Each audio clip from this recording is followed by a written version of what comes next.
حسد، بغض، تکبر جیسی مذموم صفات انسان کو خود اپنے اندر سے ہی جلا ڈالتی ہیں۔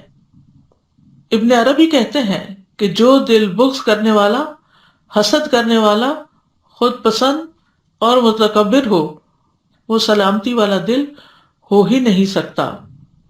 یعنی یہ چیزیں بھی انسان کے اندر جلن اور کڑن پیدا کرتی ہیں۔ پھر زبان کی اصلاح سے دل کی اصلاح ہوتی ہے۔ نبی صلی اللہ علیہ وسلم نے فرمایا کسی آدمی کا ایمان درست نہیں ہوتا یہاں تک کہ اس کا دل درست ہو، اور اس کا دل درست نہیں ہو سکتا یہاں تک کہ اس کی زبان درست ہو جائے۔ بعض علماء کہتے ہیں کہ دل کی اصلاح 5 چیزوں کے ساتھ ہے۔ نمبر 1 غور و فکر کے ساتھ قرآن میں۔ نمبر 2 پیٹ کو خالی رکھنا۔ نمبر 3 رات کا قیام کرنا اور سحری کے وقت اللہ کے آگے گر گڑانا۔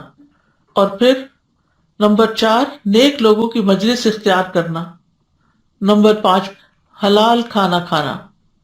یہ چیزیں جو ہیں انسان کے اندر وسعت قلب پیدا کر دیتی ہیں، اور دل کو بگاڑنے والی بھی 5 باتیں ہیں۔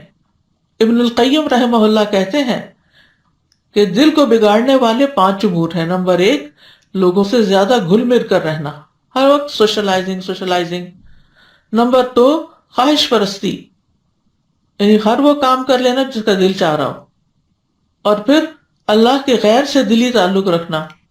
پھر زیادہ کھانا اور زیادہ سونا۔ یہ 5 چیزیں دلوں کو خراب کرنے والی ہیں۔